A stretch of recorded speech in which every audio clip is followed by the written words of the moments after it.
ಪ್ರೀತಿಯುಳ್ಳ ದೇವಜನರೇ, ನಿಮ್ಮೆಲ್ಲರಿಗೂ ಬೇಗನೆ ಬರಲಿಕ್ಕಿರುವ ಯೇಸು ಕ್ರಿಸ್ತನ ಶ್ರೇಷ್ಠವಾದ ನಾಮದಲ್ಲಿ ವಂದನೆಗಳು. ಶಾಲೋಮ್, ನಿಮಗೆ ಸಮಾಧಾನವಾಗಲಿ. ಈ ದಿನ ದೇವರ ವಾಕ್ಯದ ಜ್ಞಾನಕ್ಕಾಗಿರುವಂಥ ವಿಷಯ, ದೇವರ ವಾಕ್ಯಕ್ಕೆ ವಿಧೇಯನಾಗು. ಅದಕ್ಕೆ ಆಧಾರವಾಗಿ 2 ತಿಮೋತಿಗೆ ಬರೆದ ಪತ್ರಿಕೆ 3ನೇ ಅಧ್ಯಾಯ 16ನೇ ವಚನ, ದೈವ ಪ್ರೇರಿತವಾದ ಪ್ರತಿಯೊಂದು ಶಾಸ್ತ್ರವು ಉಪದೇಶಕ್ಕೂ, ಖಂಡನೆಗೂ, ತಿದ್ದುಪಾಟಿಗೂ, ನೀತಿ ಶಿಕ್ಷೆಗೂ ಉಪಯುಕ್ತವಾಗಿದೆ. ನೋಡ್ರಿ, ಈಗ ಓದಿದ ವಾಕ್ಯ ಭಾಗದಲ್ಲಿ ನಾವು ನೋಡುತ್ತೇವೆ, ದೇವರ ವಾಕ್ಯ ಕೆಲವು ಸಾರಿ ನಮ್ಮನ್ನು ಉಪದೇಶ ಮಾಡುತ್ತದೆ, ಖಂಡಿಸ್ತದೆ, ತಿದ್ದುತ್ತದೆ, ಸರಿಪಡಿಸ್ತದೆ. ನಾವೆಲ್ಲದಕ್ಕೂ ಕಿವಿ ಕೊಡಬೇಕು. ಕೆಲವರಿಗೆ ಆಶೀರ್ವಾದ ವಚನ ಕೇಳಿದ್ರೆ ಬಹಳ ಸಂತೋಷ, ಆದರೆ ತಿದ್ದುವಂಥ, ಶಿಕ್ಷಿಸುವಂಥ, ನಮ್ಮನ್ನು ಸರಿಪಡಿಸಿಕೊಳ್ಳುವಂಥ ವಾಕ್ಯ ಕೇಳಿದ್ರೆ ಅವರಿಗೆ ಇಷ್ಟನೇ ಇರೋದಿಲ್ಲ ರೀ. ಆದರೆ ದೇವರ ವಾಕ್ಯ ಅದು ಎಲ್ಲ ಕಾರ್ಯಗಳನ್ನು ನಮ್ಮ ಜೀವಿತದಲ್ಲಿ ಮಾಡಬೇಕು, ತಿದ್ದಬೇಕು, ಸರಿಪಡಿಸಬೇಕು, ಉಪದೇಶಿಸಬೇಕು. ಒಂದು ಚಿಕ್ಕ ಉದಾಹರಣೆಯನ್ನು ನಿಮ್ಮೊಂದಿಗೆ ಹಂಚಿಕೊಳ್ಳುತ್ತೇನೆ.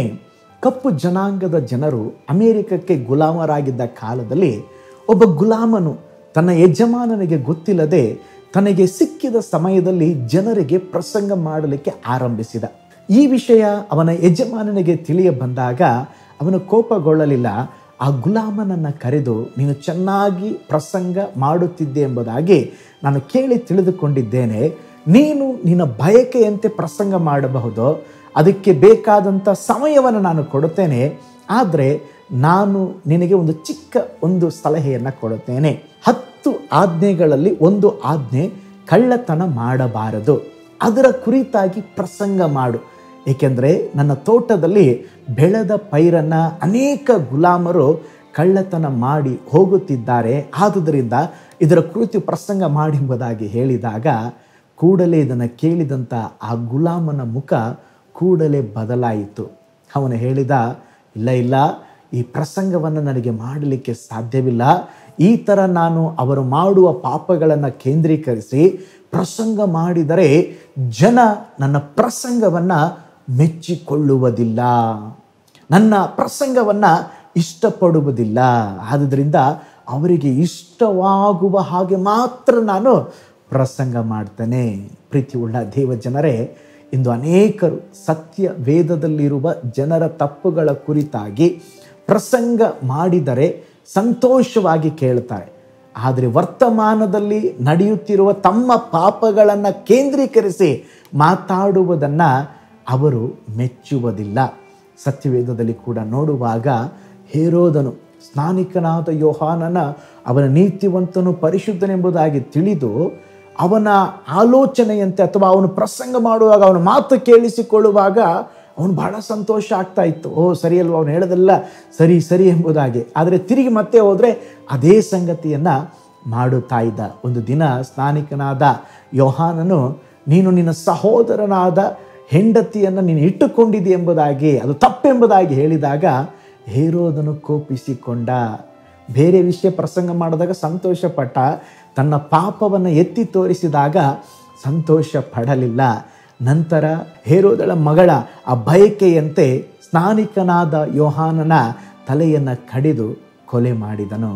ನೋಡ್ರಿ, ದೇವರ ವಾಕ್ಯ ನಮ್ಮ ಪಾಪಗಳ ಕುರಿತು ಎಚ್ಚರಿಸುವಾಗ ಕಿವಿಗೊಟ್ಟು ಕೇಳಿದರೆ ನಮಗೆ ಆಶೀರ್ವಾದ.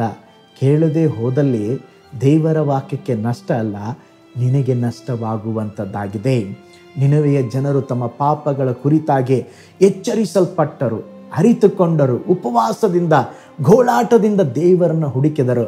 ದೇವರು ಅವರನ್ನು ಕ್ಷಮಿಸಿ ಅವರು ಮಾಡಬೇಕಾಗಿದ್ದಂಥ ಒಂದು ದೊಡ್ಡ ವಿನಾಶನವನ್ನು ತಪ್ಪಿಸಿದರು. ಪ್ರೀತಿಯುಳ್ಳ ದೇವಜನರೇ, ನಮ್ಮ ಜೀವನವನ್ನು ಸರಿಪಡಿಸಿ ಸನ್ಮಾರ್ಗದಲ್ಲಿ ನಡೆಸುವುದಕ್ಕಾಗಿ ದೇವರ ವಾಕ್ಯ ನಮಗೆ ಬೋಧಿಸುವಾಗ ಆ ವಾಕ್ಯಗಳಿಗೆ ವಿಧೇಯರಾಗಿ ನಮ್ಮ ಜೀವಿತವನ್ನು ಸ್ತೋತ್ರ ಒಪ್ಪಿಸಿಕೊಡೋಣ. ಕೇವಲ ಈ ವಾಕ್ಯವನ್ನು ಕೇಳಿ ಅದನ್ನು ಸ್ತೋತ್ರ ಹಿಂಗೆ ಹೇಳುತ್ತೆ ಹಂಗೆ ಹೇಳುತ್ತೆ ಅಂತ ಅಲ್ಲ, ವಾಕ್ಯದ ಪ್ರಕಾರ ತಿಳ್ಕೊಂಡು, ಸ್ವಾಮಿ, ಒಂದು ವೇಳೆ ಆ ವಾಕ್ಯದ ಪ್ರಕಾರ ಯಾವುದಾದ್ರೂ ವಿಷಯಗಳನ್ನು ನಾನು ಸರಿಪಡಿಸಿಕೊಳ್ಳಬೇಕಾಗಿದ್ದರೆ ನನ್ನ ಜೀವಿತದಲ್ಲಿ ಸರಿಪಡಿಸಿಕೊಳ್ಳುತ್ತೇನೆ. ದೇವರ ವಾಕ್ಯ ನನ್ನನ್ನು ಎಚ್ಚರಿಸುವಾಗ, ನನ್ನನ್ನು ತಿದ್ದುವಾಗ, ನನ್ನನ್ನು ಖಂಡಿಸುವಾಗ ಸಂತೋಷದಿಂದ ನಾನು ಸ್ವೀಕರಿಸ್ತೇನೆ ಎಂಬುದಾಗಿ ದೇವರ ವಾಕ್ಯಕ್ಕೆ ಸ್ಥಳ ಕೊಡ್ರಿ. ನಿಶ್ಚಯವಾಗಿ ದೇವರು ನಿಮ್ಮ ಜೀವಿತದಲ್ಲಿ ಇನ್ನೂ ನಿಮ್ಮನ್ನು ರೂಪಿಸಿ ನಡೆಸುವಂಥವರಾಗಿದ್ದಾರೆ. ಒಂದು ನಿಮಿಷ ನಮ್ಮ ಕಣ್ಗಳನ್ನು ಮುಚ್ಚೋಣ, ಪ್ರಾರ್ಥನೆ ಮಾಡೋಣ. ಈ ಹೊಸ ದಿನಕ್ಕಾಗಿ ಸ್ತೋತ್ರ ಮಾಡಿರಿ. ದೇವರೇ, ನಿನ್ನ ವಾಕ್ಯವನ್ನು ದೇವರೇ ಕೇವಲ ಆಶೀರ್ವಾದದ ವಾಕ್ಯ ಅಲ್ಲ, ವಾಗ್ದಾನದ ವಾಕ್ಯವಲ್ಲ, ನಮ್ಮನ್ನು ಸರಿಪಡಿಸಿಕೊಳ್ಳುವುದಕ್ಕೆ, ನಮ್ಮನ್ನು ತಿದ್ದುವುದಕ್ಕೆ, ನಮ್ಮಲ್ಲಿ ಅನೇಕ ಕುಂದು ಕೊರತೆಗಳು ಉಂಟು, ಸರಿಪಡಿಸಿಕೊಳ್ಳಬೇಕಾದ ವಿಷಯಗಳು ಉಂಟು.